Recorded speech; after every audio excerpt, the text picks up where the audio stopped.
Hello, everybody. My name is Matthew Kriner, and today I'm going to be speaking with you about emergent extremist threats and the challenges those pose to law enforcement. Now, violent extremism and terrorism is nothing new for law enforcement, nor intelligence agencies. For decades, they've dealt with groups like the Ku Klux Klan, National Socialists, and others, as well as left-wing terrorists, jihadist terrorist groups, and more. Yet in the past few years, there's been an explosion of radicalization opportunities for individuals through the internet, and also through engagement with street-level organizations and violent factions, many of which grew out of a strong political movement in 2016, particularly in the United States, that was anti-systems, very anti-liberalist in the sense that they don't really care for democracy and push a lot of proto-fascist tones and ideologies. And it may not be too much of a stretch to say that today, more than ever, the threat landscape with violent extremists is at its most nuanced, most dynamic, and most diverse. This has also led to a considerable amount of shifts within the landscape. Groups have come and gone with very ease. Individuals have founded many groups at once. People have a tendency to be in 2 or 3 or 4 groups at the same time. These dynamic aspects of violent extremist engagement make it difficult for law enforcement, analysts, and researchers, even academia, to track what's actually happening from a day-to-day or month-to-month standpoint. But that hasn't changed the fact that most of these groups are consistently engaging and increasingly engaging in violent activity. Now, in the top right corner, we have a picture of far-right activists getting ready for the large rally in Charlottesville that devolved into chaos, violence, and then ultimately the death of Heather Heyer. What we also saw at the same time is a growth and pushback from anti-fascist groups, specifically Antifa, that said that they would not be willing to tolerate the growth and proliferation of such hate activity. Now, since that time frame, the notion that these things don't exist in a vacuum has become even more and more salient. Groups like Antifa have been a stalwart presence against far-right activity, but at the same time, we've seen increasingly violent activity against Antifa by far-right groups. Now, what this means for law enforcement is that clashes are increasingly growing within their areas of responsibility. The Proud Boys, central focus picture here, are one of those actors that has increasingly pushed violence against Antifa or goaded Antifa or vice versa within precinct areas such as Portland, or excuse me, within municipal areas such as Portland, Seattle, and even more recently in Washington, D.C. Now, what that has meant is that individuals, whether they're researchers or law enforcement officers or agents that are working at federal or national level, even the analysts that support those institutions, have to more and more know their own backyard. And when we talk about that, we don't simply mean look in your space and understand who and what is present in that at that time. We also mean what is it in your area that could potentially be a target for a clash like we saw in Charlottesville, or to be exploited by groups such as the Proud Boys. Prior to the January 6th attack on the Capitol that was largely planned online, pushed by specific actors, including the Proud Boys and the Oath Keepers in terms of planning violence and the activity that occurred inside the Capitol, we saw a preemptive gathering on December 12th. Much of the activity that we've seen previously with the Proud Boys was on display, such as antagonistic behavior towards counter-protesters, as well as local minority presences like the church that they stole a flag from and burned in the streets. We want to ask ourselves, when we look at our backyard, we look at our areas of responsibility, what indicators are there that would allow us to see, maybe preempt and get ahead of some of the threats that are going to increase or already are active in that space? Law enforcement plays a critical role in this, and it's not just in the fact of the idea of mitigating or interrupting these activities, it's also in simply being aware of what might occur. Now, this might be much to ask for law enforcement, but law enforcement is actually targeted in a lot of ways, in 2 ways specifically, by violent extremist actors. Violent extremists have a long history of trying to get inside law enforcement agencies, specifically local police departments, county level, and even sheriff's offices. When we look at the breakdown of that positive targeting, if you will, it often falls under the guise of recruitment. The Oath Keepers is a great example of a group that has long since tried to get law enforcement officers to be positively viewing their engagement. They cloak a lot of their activity in very patriotic notions. They often will say, well, I too myself am a law enforcement officer. I spent much time in the military, et cetera, really building this positive understanding of who and what they are. And they claim their claims of patriotic duty towards the Constitution or to upholding some patriotic understanding of protecting the country from growth of internal threats often resonates with folks. And it's really hard to differentiate that when it's someone you've known for a long time, when they make a lot of arguments that sound compelling. But these are tenuous arguments. We've seen that groups also like the Three Percenters will often try to recruit or have presences within law enforcement agencies. They've also been some of the most violent against law enforcement agencies. So this raises the questions of insider threats. And if you look at the picture in the bottom right, we have an example from January 6th of that tenuous nature. When the Oath Keepers planned their engagement at the Capitol, they did, again, use the patriotic notions and the arguments of defending the Constitution and the democracy from threats, but then they started to target law enforcement officers. They targeted the actual seat of government and engaged in a conspiracy to interrupt democratic processes. So we can see at the very high level that these are concerns, but again, at the low level, in the individual, the local precinct level, these are big issues. Now, when we talk about the threats of recruitment, we don't just mean that they're going to come and knock on your door or show up. It often can come peer-to-peer, and this is something we have to be aware of.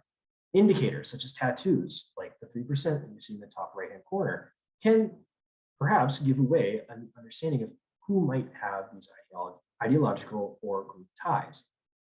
This isn't to say that that is an automatic negation of that person's value to a law enforcement agency or anything of that nature, but rather it is something to be aware of and understand the threat of the insider threat that poses. Now, the second way that law enforcement is often targeted is violently. They become the enemy in which a lot of these violent extremists or terrorists focus on. Now, I want to take a step back here and talk about why this may. Historically, law enforcement has been mostly the target of groups like the sovereign citizens, though increasingly now more the anarcho-primitivists, which has sort of adopted extreme libertarian views and some sovereign citizen notions. But this isn't a new development within violent extremist groups. Law enforcement has often been seen as protectors of the status quo, have often been viewed by non-right-wing groups or some right-wing groups as initiating injustice or government tyranny. In fact, we've seen a long trend within some anti-government groups that talk about the sheriffs being the only viable or authentic authority, and that's the only people they'll talk to. That's the only ones they'll engage with. All others they view as a tyrannical boot that they need to overthrow. Now, that history has really translated into the contemporary times. The image on the right is actually taken from a Boogaloo chat, probably sometime in the early 2020s, I believe. And when we look at this image, the first thing we see is a very graphic display of intent. And the goal of the text over top of it takes it to the next level and tells us that there isn't even a desire to have some moral fight with law enforcement, to go out guns blazing. It's straight up to just take them out. And this is something that is a deep concern when we evaluate these spaces, because over the past couple of years, especially, we've seen this grow and become more common. One example of this has been the Boogaloo. While much of the Boogaloo movement is fixated on funny memes and cultural or subcultural trends of online rhetoric, a very real offline trend has been to target law enforcement violently, and very, very targetedly, I might add, not in the sense of just going out guns blazing, but specifically seeking out law enforcement officers of any kind in order to kick off a social upheaval or civil war. Stephen Carrillo and Aaron Swinson are two such examples. Well, I'll speak more to Carrillo in a few minutes, but for now, Aaron Swinson is a great case study to talk about this growing trend. Utilizing Facebook Live, Swinson went out into the world around where he lived in Texas and decided to live stream his hunt for law enforcement officers. Eventually, it came to a close with no one dying. Luckily, this is a great outcome. This has not always been the case, and we've seen a growth in the targeting or the desire to target law enforcement in this manner. With the death of Duncan Limp, who was killed in a raid by state police in Maryland, and this triggered a new phase of the Boogaloo movement and the anti-government movement that kicked off this belief that law enforcement was no longer, could not ever, and should never be trusted. And this was something that latched onto an older understanding of anti-government sentiment, but injected into a new discourse, specifically surrounding red flag laws, gun seizures, gun control measures in Virginia, which is where a lot of activity after Limp's death occurred related to the Boogaloo. It became a hybridization of protest, online activity, and then offline violence or intent to violence. A third example of the engagement of law enforcement from the violent extremist space has been the Proud Boys. Once heavily pro-law enforcement, really a lot of their activity, they claimed they even had strong working relationships with law enforcement agencies and local level municipalities. They soon shifted their activity just before January 6th to start labeling law enforcement as the bad guy. Now, this largely stemmed from the fact that Enrique Tarrio, the leader at the time, earlier this year, was arrested as he emerged off a plane and drove into DC. He apparently had two illegal magazines on him for a firearm that he was planning to sell to somebody else. Once that arrest occurred, there was a strong shift in sentiment towards law enforcement. This was the day before the January 6th riot. And we saw a rapid shift in the dialogue surrounding that in the days afterwards, all the way leading up to the January 20th and the inauguration. And since then, the shifts in online dialogue have also grown increasingly more virulent toward law enforcement and the state as a whole. What this means and what we have to understand here is that the targeting of law enforcement is often dynamic as well. Just as much as the actual organization and the mobilization of violent extremists occurs in an extraordinarily nuanced way, so too does the targeting of law enforcement. At one moment, they may be trying to be friends. The next moment, they may be trying to hurt you. Now, one thing that we really want to talk about is the critical influences.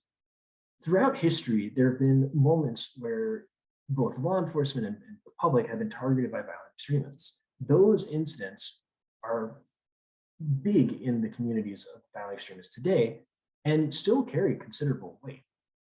Specifically, events like Bridge, Waco, Texas, the Oklahoma City bombing, and the Bundy standoff. Notably, they all involve, to some degree, law enforcement. And when we talk about the figures that sort of drive a lot of today's individuals towards like recreating big events or finding ways to be carrying out activity, there's a consistent pattern and repeat of influences from individuals like Tim McVeigh, Teddy Kaczynski, Dylan Roof, who shot up a church in South Carolina, Brenton Tarrant, who carried out a horrible massacre in New Zealand, and Robert Bowers and others. The one interesting factor about it is that it's increasingly not confined to local areas. While Ruby Ridge, Waco, and the OKC, and even the Bundy standoff were American in entirety, there's a considerable amount of overlap between global events, such as that which happened with Trent and Anders Breivik, with what's happening in other countries. Now, this is partially due to the growth of the internet, which allows some of these critical influences to be mobilizers both out of time anachronistically, as well as across geographic lines. This makes it even harder for law enforcement and either local or federal or national level to identify and preempt threats, as well as just understanding what's happening in their own backyard. There's an increased number of items in literature that one has to be aware of, and narratives, such as the white genocide in Rhodesia conspiracy theory, the 2016 immigration crisis in Europe, Brexit. How do all of those influence local activity? Well, a lot, and that has everything to do with the internet. But it also has to do with the fact that groups are specifically and consistently pushing these narratives and text that underpin these narratives and these activities into Facebook and Telegram and other spaces where extremists collaborate, come together, share thoughts and ideas, and even plan. And that's made it a much harder landscape for us to continuously evaluate. And I'm going to talk in a minute about the indicators which we can look for there. Before I do, though, I want to speak specifically to the role that texts play, books and manifestos and tranches of documents. Certain documents have withstood the test of time, have gone across geographic boundaries in a way that is really important to understand. Conspiracies like the Protocols of the Elder Zion have been a considerable influence on groups, racist and hate groups for years. But more recently, there's been a resurgence of things like that and the Turner Diaries, which has been linked to over 200 deaths directly as a part of the reasoning. They read the book and they decided, well, we'll go out and kill people. And Siege, which is a new one. It's considerably popular within the neo-Nazi realm today. The reason that they've come back around is that current events and the discourse in society has driven a lot of concern within these communities about demographic replacement and their role in society, crackdowns from social media platforms. It's allowed these actors that promote and radicalize individuals to reintroduce old content, reignite old narratives. So as we're looking to understand the activity that's happening in our own backyards, maybe preempt it or mitigate it or disrupt it, we have to talk about how can we identify. Some of those indicators online, like I was talking about before with the texts, are propaganda items. Tracking and understanding which propaganda items are occurring in an area that might encompass or involve your area of responsibility is really important. Now, some of the ways that propaganda is spread, again, through social media frequently, are things like memes, jokes that can be cloaked in irony and make it really difficult to understand if there's an actual threat or if it's something that's a little bit more along the lines of what's called shitposting or extreme irony. And this allows for a little bit of plausible deniability. Well, oh no, it was just a joke. I'm not seriously going to go and shoot a synagogue. I was making fun of that situation.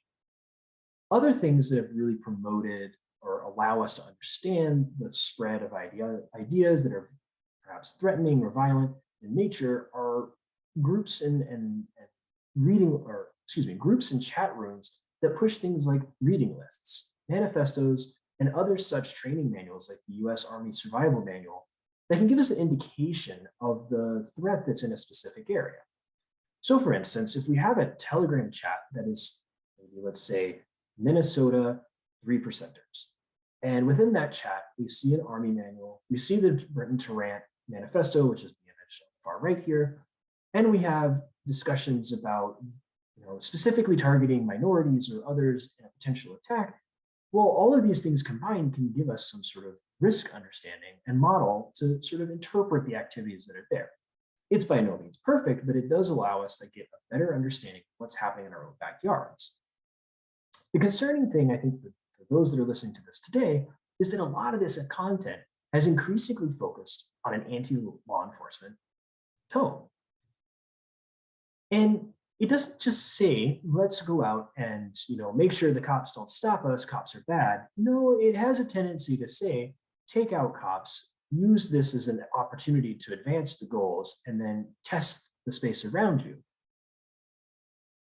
Another activity that we see often online that falls a little bit under propaganda, but also a pretty strong indicator of what's actually happening around you, is the bragging of or discussions about potential clashes with local adversaries. So if we go back to the beginning, when I was speaking about Charlottesville, a lot of the activity around Charlottesville and even the Capitol on January 6th was heavily promoted online. Intentions were pretty darn clear as to what the goals were in terms of facing down adversaries from the far right. Now, this also occurred from the far left, saying that we will go and push back and fight against the Nazis.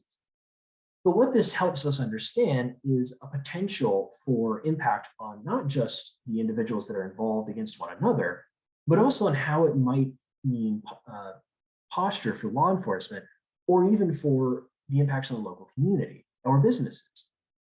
If we think to Portland, for the past few years, Portland has been routinely peppered with onslaught of individuals claiming they were come and defend free speech or stop domestic terrorism or whatever else they wanted to brand it as. It's predominantly Patriot Front and the Proud Boys, who had a lot of overlap in membership, coming because they felt that Portland had been taken over by Antifa. And in their mind, this was the foray of Marxism and communism into America. So they took this opportunity to really brand and recruit and even radicalize individuals off of that in order to get them to go and earn their stripes within the organization by actually fighting and targeting members of the counter-protesters and Antifa that showed up to push back at their presence. Now, how did they do this? Predominantly on social media. Facebook, Instagram, Twitter, Telegram, Wire, WhatsApp, many different platforms have allowed individuals to gain access to organizations, organizing and mobilizing capabilities that otherwise they would not have had prior to the growth of these platforms. Other forums, niche forums like Iron March and Fascist Forge, are often more higher end ideological areas, but they are no less important than the major social media platforms. In fact, they're sometimes more important because they are hardened ideological spaces that have a tendency to have greater amounts of violence emerge out of them. Specifically, Iron March, there was no fewer than about 6 terrorist organizations that emerged out of it. Many of those members actually started in lower level groups like the Proud Boys and Vanguard America, which played a pivotal role in organizing Charlottesville's riot and clashes, and then work their way up, or they're actually sometimes members in both at the same time.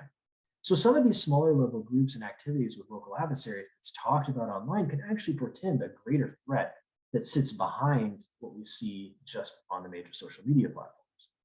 Now, one last thing I'll talk about with the digital activity is that the growth in of technological capabilities has meant that some of this stuff has increasingly gained protection from monitoring because of its end-to-end encryption, which makes it harder for researchers or law enforcement to actually see what's happening. And while this might sound like a huge detrimental barrier, it actually can indicate in some ways that activity is more likely to occur or might be more violent or just needs to be monitored more in general.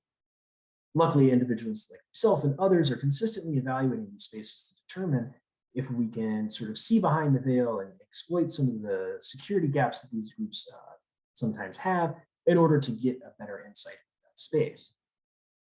Through partnership with law enforcement, we've been able to really affect some change in that way and really see into some of the preemptive capabilities. Now, the biggest challenge in this entire monitoring and evaluation of the risk posed by violent extremists is understanding how they translate that online content that we just talked about, or the things from books and propaganda, into offline activity, where the actual violence occurs, like we had in Charlottesville and in January 6th.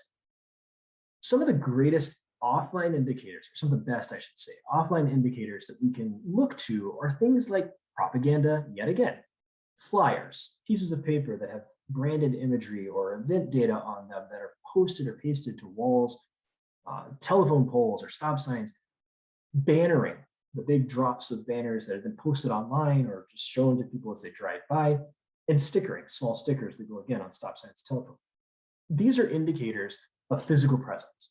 And that physical presence is important because it tells us that these aren't just claims and allegations that may be unsupported or just posturing for friends or people that people want to impress online, but rather there is at least one individual, usually more, that's actively engaging in branded activity in a space. And this can help us better understand the likelihood of some of the online threats that are cloaked in irony or that seem a little bit far-fetched or hard to really piece apart. It can help us better contextualize them. Now, a next layer up from some of these, we'll call them passive propaganda activities, even though they might be seen by others as not quite passive, especially if they're placed on minority houses or businesses or synagogues or places of worship. The next level up from those passive activities are things like harassment, right? So we've got things like putting graffiti on a synagogue, which is what we see in the bottom right corner of this presentation now. The one we see here is a mixture of a couple of conspiracy theories, or predominant conspiracy theory, which is that globalization or the Jewish people are somehow behind 9/11. And this was painted on a synagogue and is very strong indications of targeting and hate crime. And that leads us to the next aspects of harassment, which are things like hate crimes, doxing of individuals. Even though that's an online activity, it can have real world consequences and often is tailored with visits to individuals that are doxed houses, items left there, in the broader, more aggressive campaigns against them. Those are often associated with reports to police, if it's someone that wants to do that. But then at the top end of that spectrum of harassment, we have things like street patrols. The Soldiers of Odin, which is the picture in the top right-hand corner of the screen now, was a rather brief but pronounced presence, and I do believe they still have a presence today in Canada and elsewhere, that really captured this sense of demographic shift fear. And one of the things that they did out of that sort of xenophobic space was they began patrols of immigrant neighborhoods. Sometimes this led to harassment in person, whether it was verbal or sometimes physical harassment and assault. It often also just meant a growth in individuals adhering to the branded nature of what seemed to them or was portrayed to them as acceptable community engagement. Many times, these groups, in order to make themselves feel and seem less ominous or threatening, would actually engage in pro-social activity at the same time as these negative or concerning street patrols in immigrant neighborhoods. Some of those pro-social activities were things like needle pickups in park, helping feed homeless, or even just cleaning up parks of trash and things of that nature. The most concerning thing that we can look at as risk indicators, amongst a bevy of other options, but that I wanted to flag for many of those that are listening today, is things such as land purchases and meetups and trainings and hate camps on property. Now, a lot of times we've seen these activities sort of tier up. In fact, I position it this way for a specific reason. Once we see a certain threshold of activity occur, we're often more likely to see it continue and persist. And when we reach the level of training camps or land purchases for a persistent presence of individuals, this has a tendency to filter out into the region. Now, one good example of all this is the Boogaloo. The Boogaloo was predominantly an online sort of phenomena prior to 2019. It was a very small niche meme that spread around forums, social media, but in fall of 2019, it began to coalesce. It began to become a movement predominantly fixated on justice against perceived government tyranny and police actions that resulted in individuals being hurt or killed. But as it began to coalesce, it really fixated into places like Facebook and others online, where it was able to grow a very strong presence. It also so happened to grow within a very niche, hardened area of actors in Telegram in the encryption space that I've talked about before, but we'll get to that momentarily. Now, as those spaces grew, individuals like Stephen Carrillo, pictured below, were able to find and network with other actors, talk about some of these notions that really bothered them with the government police activity, and also just broader societal discourse. Eventually, individuals like him networked to the point that they started to believe that they should do something about these grievances that they had. So Carrillo, a now former Air Force officer or sergeant, and at the time active, plotted to ambush and kill law enforcement officers in the hopes of kicking off a civil conflict in the United States. After this incident, a large amount of disruption activity took place across social media, and we started to see a drop-off in activity online of Boogaloo. Now, throughout 2020, there was a considerable amount of offline activity with Boogaloo, where individuals would show up with very conspicuous Hawaiian shirts, tactical gear, plate carriers, guns, whether it was long rifles or pistols, and really make a point of saying, hello, we are here, we are very much against what's happening in the world. In fact, some of them even caught on to non-right-wing narratives, We've talked before about Duncan Limp, who was a really big martyr figure for the Boogaloo and the far right in general. But they also captured onto individuals such as Breonna Taylor, who was killed in an errant entry by law enforcement who had the wrong home, a no-knock raid. These types of sort of non-ideological motivators really brought the movement into a different space. It also grew its audience quite a bit. So as those disruption activities occur, some of these other narratives begin to emerge, and we saw it shift into a different offline space as well. But looking ahead, one of the things that we should really be focused on is sort of these non-ideological or the mixes of ideological understandings of grievance narratives against the government and against law enforcement. Specifically, accelerationism comes to mind. Now, the definition of an accelerationism is it's an ideologically agnostic doctrine of violent and nonviolent actions. Now, it's important to note that it's a doctrine, which means that it's not in and of itself an ideological component, but rather that it can be comprised or house multiple ideologies without concern. There's no concerns of it conflicting with one another and preventing the group or the activities or the goals from being carried out. It has two components, violent and nonviolent. Violent is pretty self-apparent. They want to hurt and harm people and the government in order to, in its own goals, create societal destruction. Now, the nonviolent is more concerning in a lot of ways because it's harder to really understand what to do with it. Nonviolent activity within accelerationist space often is things like getting individuals within the Boogaloo movement to go and show up in very heavily armed presences, look very ominous and menacing, but to do so at critical times. For instance, the January 2020 lobby day, just before COVID hit, was a huge mobilization. In fact, the first offline mobilization for the Boogaloo movement since its early coalescence in 2019. During that time, the focal point of that offline mobilization was actually a major protest against gun control measures being pushed in the Virginia legislature by the governor at the time. And so what we saw was the exploitation of dialogue around a hot button political topic in order to drive polarization and encourage more people to take action and get out there and do so in an armed fashion. And that leads us to the point of, well, what is accelerationism trying to achieve? And that's pretty straightforward, actually. They want to just exploit intrinsic contradictions, generate friction within institutions and society to accelerate the destruction of society. So in more simple terms, get everybody fighting one another over really intense stuff so that it all falls apart. Now, how do they go about doing that? Well, I talked about how the Boogaloo is a good example of a nonviolent aspect of the accelerationist doctrine. They do that by putting individuals into group spaces. Now, we talked before about how the online space has really provided an opportunity for people to come together and share ideas in new and increasingly nuanced ways.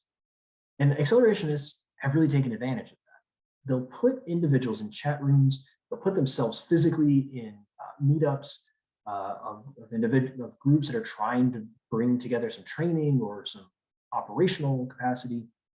And they call it entryism. They enter into the group and then they continuously push out these ideas of targeting, taking violent actions, or just doing something to really change the dynamic on the ground and within society. Now, we talked before about it being ideologically agnostic. One of the things that translates into is this notion of coalitional accelerationism. And that means making alliances against Western liberal democratic systems. And that's distinctly transnational. So some recent developments we've seen with things like the Boogaloo, where there's been individuals from the Netherlands show up in the movement in the United States, or neo-Nazi sort of satanic activity or things of that nature are actually showing up in many countries besides the United States where they're most commonly associated. Now, the picture on the right is a pretty standard image of what an accelerationist shares online. It's a meme. In the background, you have the Sun and Rad symbol, which is the black sun, very occult or mystical symbol. It's been sort of converted from or co-opted from what it actually really means in the mystical space or the occult space. And so it references back to the Waffen SS divisions in the Nazi Reich. And then on the person in front has the skull mask. The skull mask is a very, very strong indicator of accelerationist activity. It is not by far comprehensive. You can't just say, well, if someone's wearing a skull mask, therefore they're accelerationist. However, it is very, very likely that if someone is wearing a skull mask, they are associated in some way, shape, or form with accelerationist concepts, doctrine, and groups that are online. In fact, in the Capitol riots in Charlottesville, in various other large, high-profile incidents, we've seen individuals instigating conflict with law enforcement officers wearing skull masks, while others were not really as much involved. So their goal is to not just get into those online spaces and really push and generate that violent notions within, like we've seen with Boogaloo, where they've really co-opted some of the groups, but also just to get out there in person and trigger the actions of violence on the ground so that things devolve further and more people will jump into the fray. Now, we've seen a lot of presence of accelerationism and some of these anti-system activities all around the world. So if we step back a bit from the notions of where we started, which was primarily with right-wing domestic extremism in the United States, sometimes a little bit in Canada, what we're now seeing is that the actors and the connections that has goes even further back and gets even further distributed around the world. And this isn't that surprising when we think back to what I was saying about the influences are increasingly transnational as well. Actors like Anders Breivik and Brenton Tarrant, who are influencing things in the United States and Canada and elsewhere. Accelerationist activity is not really confined to any one country. And in fact, they want more and more countries involved or with presence of accelerationism, because the goal is not just to take down the United States and initiate a civil war here, but rather to spread discord amongst all liberal democratic countries, specifically Western countries. Now we see Russia is on there and Australia and others that are pretty far afield, but what this sort of indicates is more not where things are occurring as much, but rather where things are emanating from. One of the most prominent accelerationist terrorist organizations, the base, the leader of the base, Ronaldo Nazzaro, actually lives in Moscow today. So when we talk about these threats, we have to understand that while they seem, they can zoom in and out. Okay, we can have a very small hyper-local issue that can grow from a single network of KKK members or others. We can start to get bigger and bigger and bigger linkages to the global scale very quickly. So this goes back to that dynamic and nuanced threat landscape that we've talked about at the very beginning, where everything that a law enforcement officer or an agent at a federal or national level needs to understand is getting harder and harder and increasingly more detailed. So to bring this back to a stable place to understand how can we really deal with it, I want to wrap this up by saying most activity is still manageable. We know that they're going to try to continue to exploit uncertainty, change, societal frustrations, grievance narratives, and that goes back to knowing your own backyard. If we understand the narratives of grievance against law enforcement or against government or against groups like Antifa, if we understand what they might target or why they might be upset, then we can better understand where the exploitation moments may come, where civil conflict may come, such as clashes or riots in the streets, or even the targeting of law enforcement officers. This sounds like a big ask, but these are things we can actually monitor and measure fairly easily. It isn't always perfect, and we've seen failures in that regard, specifically things like January 6th in Charlottesville, but it can still be done.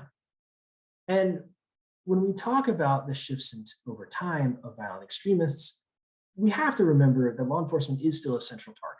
Let's go back to what I said before. It's not just you might be the target of violent activity, but actually recruited and getting people to be sympathetic towards these worldviews, thus creating an insider threat concern. And we also have to recognize this is a reputational threat.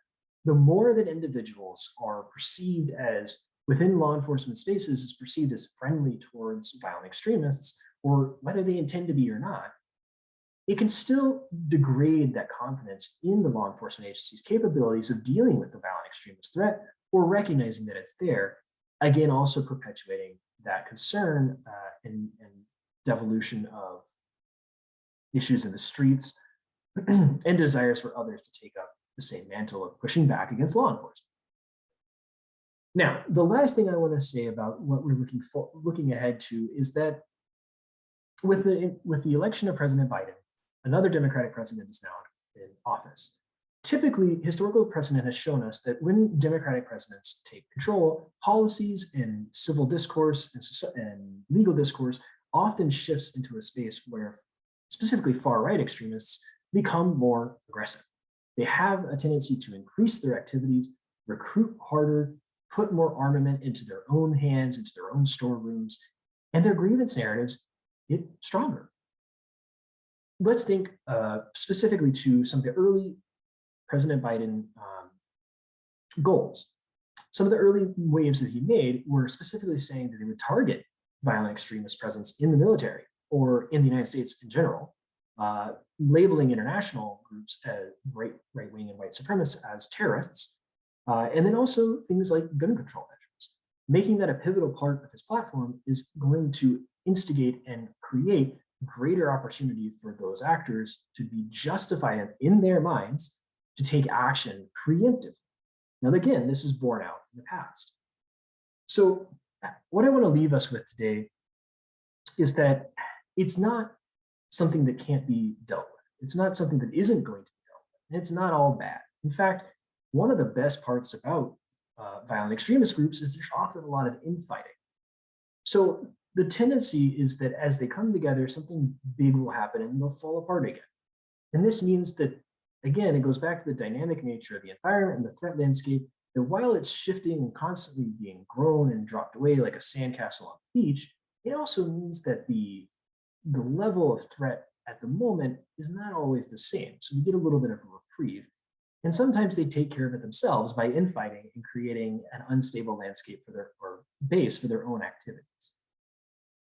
Well, I know there was a lot of big, heavy content, but if anybody has any follow-up questions, I'm always available after the fact to discuss more. And I hope everybody enjoyed the conversation today, the insights, and yeah, have a great one.